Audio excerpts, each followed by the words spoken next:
Do you need help figuring out what the heck you're supposed to do with your bylaws? Especially if you are starting a nonprofit, then this video is for you. I'm Tiffany. I help people start nonprofits. I teach them how to raise money from the ground up. In this video, I'm going to share what are the bylaws, what's the purpose for them, but more importantly, I'm going to share 5 things you probably didn't know or you just need to know about your bylaws for your nonprofit. And this really can help for new nonprofits and more seasoned, established nonprofits. So let's get into it. So what are bylaws? We're going to keep it really simple. They are just a set of rules that you use to govern the organization. Now, when you think about nonprofits are governed by the board. That means that they are kind of the last stop and decisions that need to be made for the nonprofit.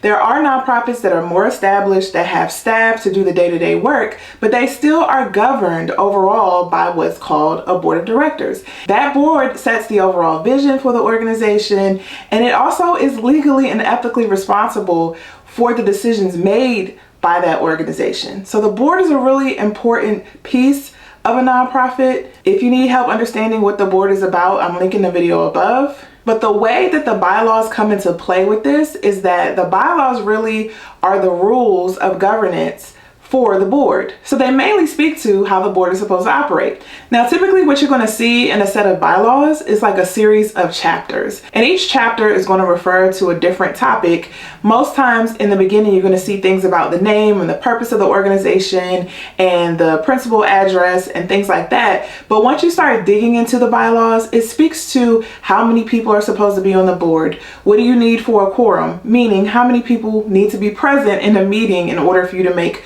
official decisions.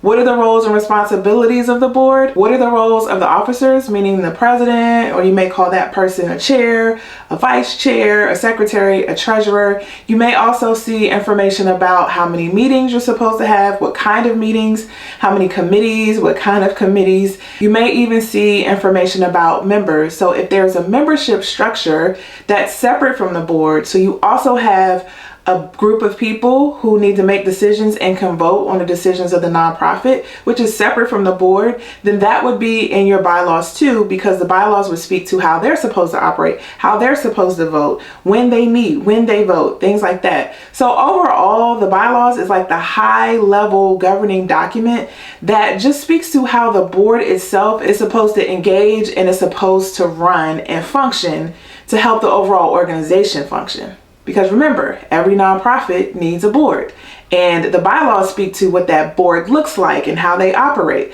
So a lot of people will come to me and say, well, I don't think that I need a board, or I'm going to only operate this way. Well, my response to that is, what do your bylaws say? Because that's the rules that you set up and you need to be governed by your bylaws. But there are some caveats that we need to talk about so that you don't hem yourself up and find yourself in hot water. So I'm going to talk about 5 things you need to know, or 5 things you didn't realize you needed to know about your bylaws, or 5 things that may surprise you about bylaws. The first thing you need to know is that the concept of bylaws is not particular or specific for nonprofits.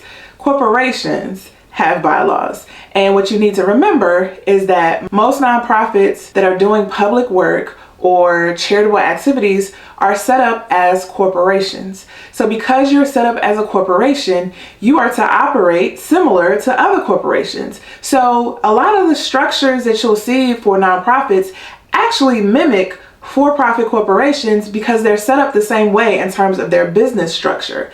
But there are some key differences between a for-profit and a nonprofit. Mainly, as a nonprofit corporation, you don't have what's called shares, meaning that if you have a great year, I'm trying to keep this as simple as possible, but if you have a great year and you have some profit and you want to share the wealth and spread some of that profit out to the board or other people or other owners of the organization, you can do that for a for-profit, but you cannot do that for a nonprofit. Nonprofits do not have shares. No one has an ownership stake. No one can have equity in a nonprofit because it's not owned by the board, it's just governed by the board. But the reason why I'm saying all of this is that you got to understand that actually for-profit and nonprofits are similar because most of them have a similar business structure. So the concept of a bylaws is not unique to nonprofits. For-profit corporations, whether it's a C Corp or S Corp or whatever other kind of corps, B Corps you want to have,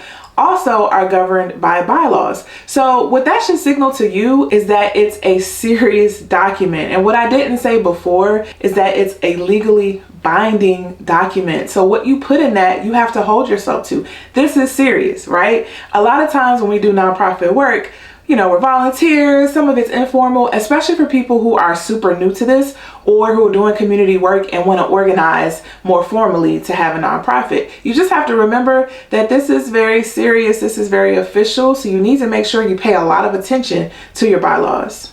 The second thing that people really need to understand is that bylaws are very specific to the state that you're operating in or the state that you incorporated in. A lot of people think that the IRS does the heavy regulation of nonprofits, and while the IRS does some monitoring of nonprofits, it's really focused on specific things, mainly where you get your money from and how you spend it. I'm just being honest.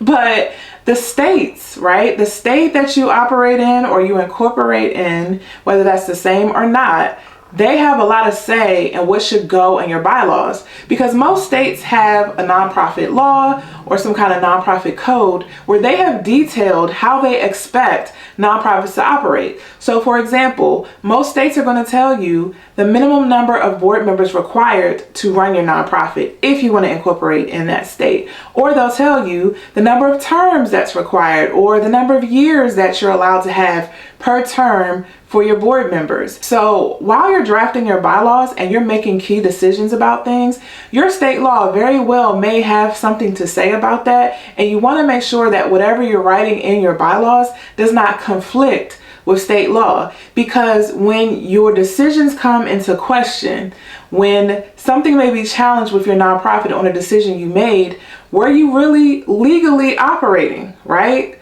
Will you really have standing if you weren't operating legally according to state law? So sometimes people want to put things in their bylaws that are illegal. I'm just going to be honest, right? Or they don't even realize it's illegal because it goes against state law. Well, you need to understand the landscape, so you need to make sure that whatever you're putting in there doesn't conflict. So we're talking about bylaws, right? And things that you probably didn't know or you need to be aware of when you're developing your bylaws. So the third thing you need to understand is, what does this have to do with the IRS, and what does the IRS care about when it comes to your bylaws? So the interesting thing about organizations that want to become 501c3 organizations, so that means you probably are providing a charitable service and a public service, right? That you either fill out the 1023 or the 1023 easy form to get that status. But when you fill out the easy form, you don't even have to submit your bylaws. You don't have to submit your bylaws. And even in the 1023 form, the IRS will ask you about it, but they don't necessarily require you to submit it if you don't have it. And as an aside, a lot of states, when you start your nonprofit, don't require you to submit their bylaws or don't require you to have your bylaws on file. Now, that depends from state to state, but most states that I've worked with don't have a requirement for seeing your bylaws. So some would say, well, then why do I need it, right? Like if it's not a requirement for the federal government to see that in order for me to be considered an official 501c3 nonprofit, why do I need to even have it in place? And it goes back to what I talked about in the beginning, is that you need to have governing rules for your nonprofit. There has to be kind of rules of engagement of how you operate, what you do and what you don't do, so that there are some kind of guardrails. This becomes really important when it's time to get rid of somebody on your board, right? So if somebody's not showing up to meetings, or even worse, somebody is being kind of toxic and sabotaging the progress of the organization, and the board needs to figure out what to do to get that person off the board, what do? Your bylaws should speak to processes in order to make that work and to make sure that you're following procedures so that nobody will come back and challenge the decision that you made and stir up trouble. That's a question I get a lot. How do I get rid of my board members, right? And my response to that is, what do your bylaws say? A lot of times when people are like, well, how do I do this? Or can my board do this?